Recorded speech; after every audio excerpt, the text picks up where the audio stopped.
ازيكم يا حبايبي؟ عاملين ايه؟ النهارده احنا هنعمل فيديو جديد، بس مش هنعمل طبعا لحمه ولا فراخ ولا سمك. احنا هنعمل فطار مصري اصيل. هنعمل فول، هنعمل فول الاسكندراني، هنعمل فول مصري، هنعمل تونه، عندي فلافل اهوت هعملها برضو، عندي بطاطس محمره، ده غير الجبن والبيض وكده. واحده واحده كده معايا ونشوفوا هنعمل ايه. اول حاجه بصوا يا حبايبي، اول حاجه هنعمل ايه. انا هعمل الفلافل اللي انا عاملاها معاكم دي قبل كده، بس طبعا مش هي دي الفلافل ديت، انا عملت طريقتها ودي تاني مره اعملها.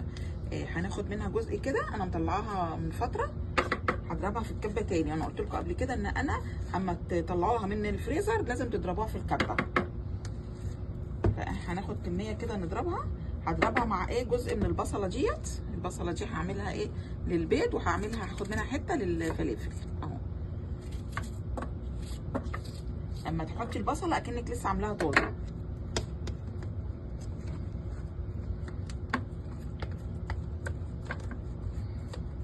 هضربها وارجع لكم تاني في الكبه. بصوا يا حبايبي، هنحط ايه معلقه ميه بس، حبه صغيرين خالص اهو كده.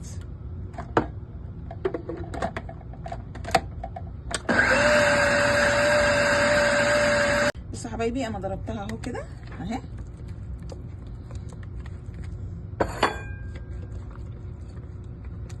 هنقليها بقى دلوقتي.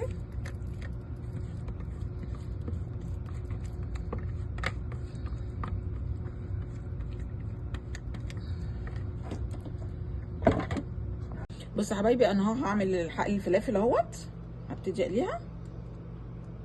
عندي هنا في سمسم وهنا في الكزبره الناشفه اهي، هحط حبه هنا كده.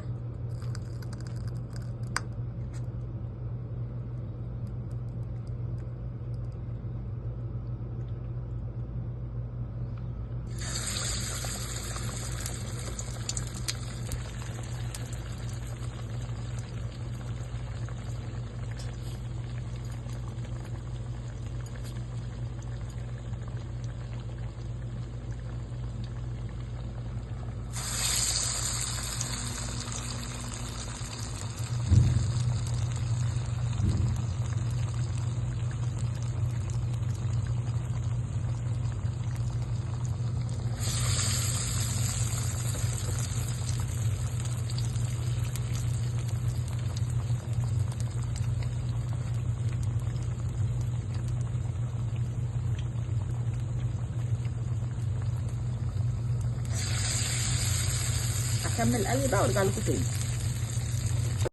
بصوا يا حبايبي، احنا بقى الفلافل اهو اللي عملتها بالسمسم، عملت بالكزبره.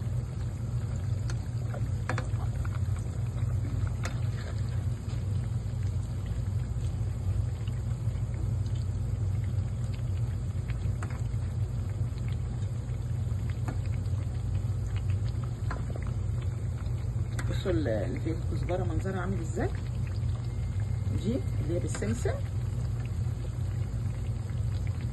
اخلص قليه بقى وارجع لكم تاني.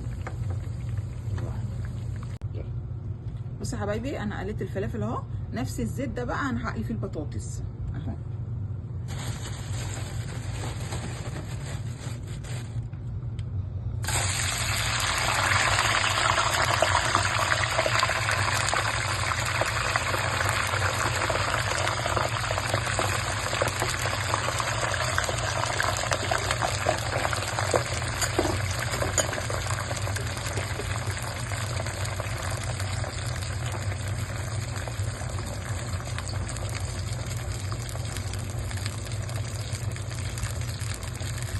بصوا يا حبايبي، والبطاطس بتتقلي على النار، انا هعمل الفول، هعمل فول اسكندراني زي ما قلت لكم، وهعمل فول ايه مصري اللي هو بالخلطه.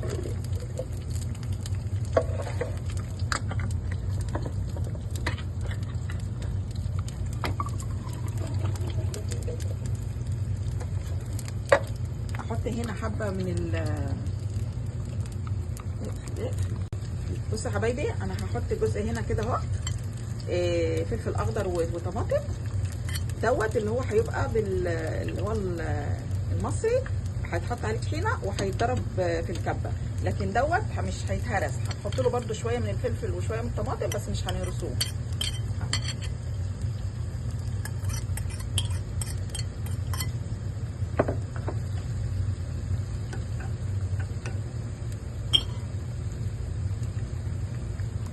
بصوا يا حبايبي انا هعمل دلوقتي ايه، هنعمل التونه اهي.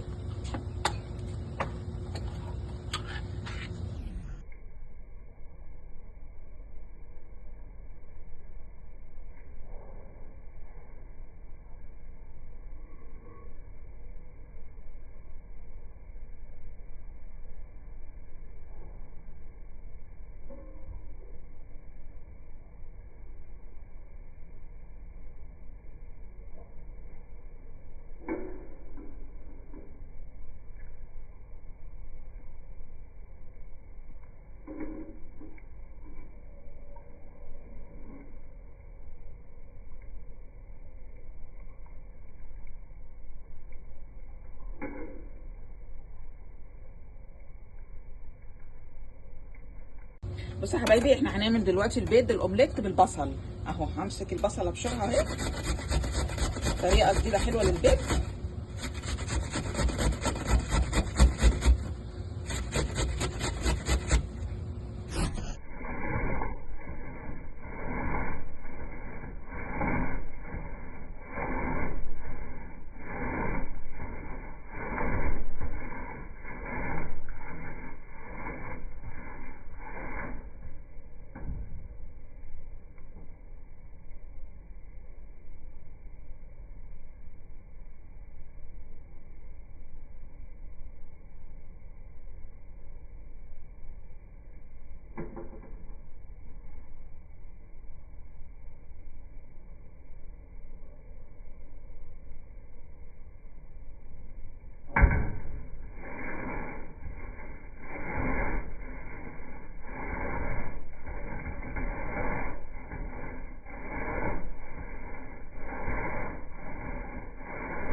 حبايبي احنا هنحط دلوقتي الاومليت اهو.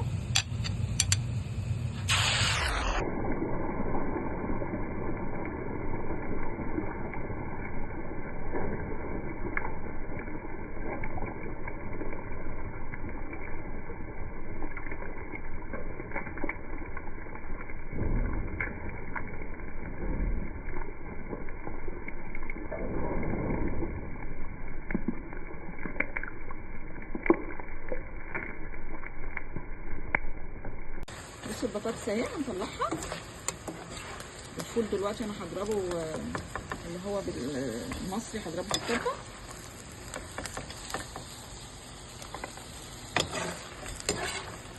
بصوا يا حبايبي انا هضرب اهو الفول المصري اهو، هضربه في الكبه.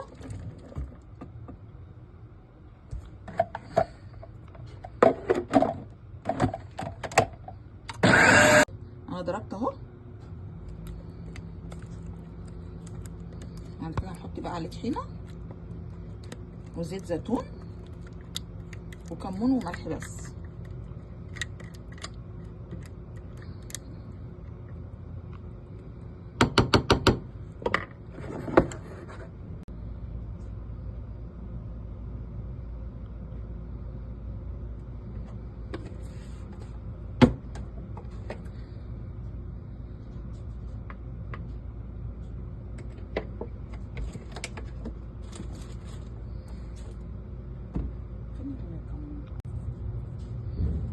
كده الفول خلص اهو.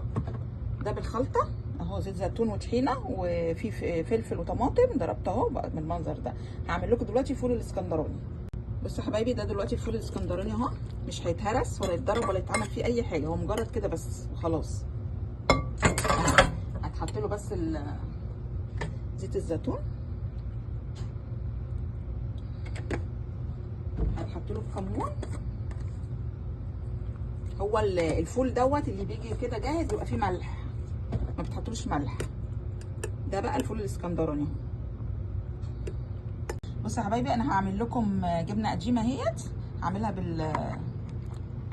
بالطماطم والفلفل اهي. بس يا حبايبي انا هرست الجبنه القديمه اهو، هقطع عليها دلوقتي طماطم وهقطع عليها فلفل، وممكن كمان تقطعي بصله لو عاوزه. طبعا الزيت وشويه الكمون،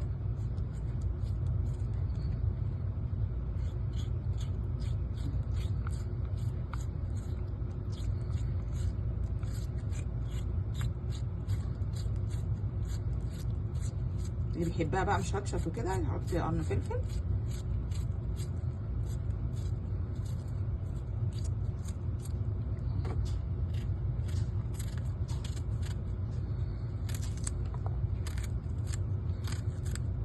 ممكن كمان تحطي عليها حته جبنه بيضه، يعني جبنه قديمه بس لا، ممكن تحطي عليها كمان جبنه بيضه.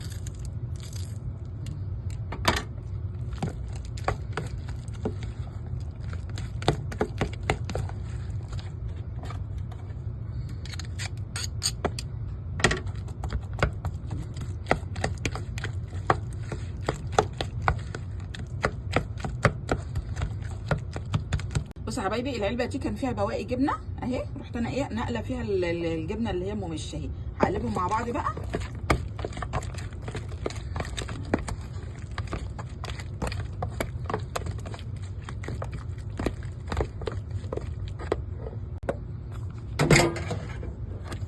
بصوا يا حبايبي هنقلها بقى هنا اهو.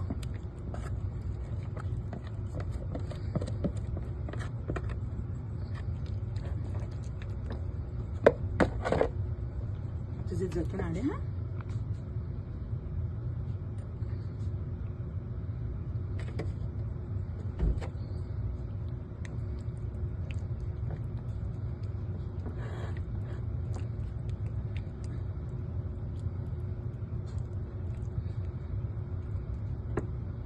كده خلصنا من الجبنه الممش وجبنه بيضه بالايه بالطماطم والفلفل.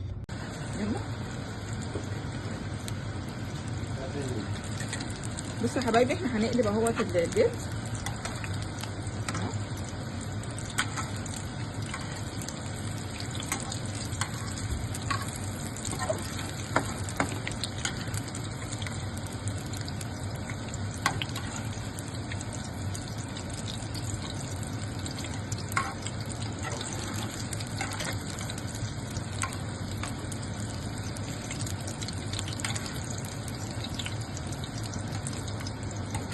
احنا كده خلصنا الفطار المصري الاصيل.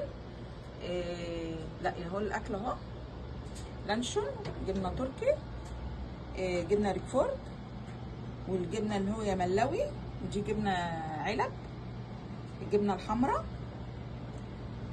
والبطاطس، فلافل، البيض الاومليت اهو قطعته بالمنظر ده كده، وده فول اسكندراني اللي هو مش مهروس، تونه، الفول المصري اللي هو اللي بالخلطه، الجبنه القديمه،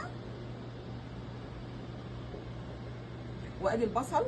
في بصل الكبير دوت برضو، البصل دوت اخضر بس هو كبير، حجمه كبير بيبقى مسكر، والخس، وده عيش ملدن،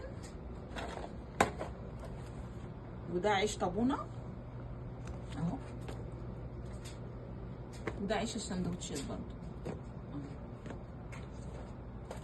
ايه رايكم بقى في الفطار المصري الاصيل ده؟ اتفضلوا معانا يا حبايبي، افطروا معانا بالهنا والشفا للي ياكل. سلام يا حبايبي.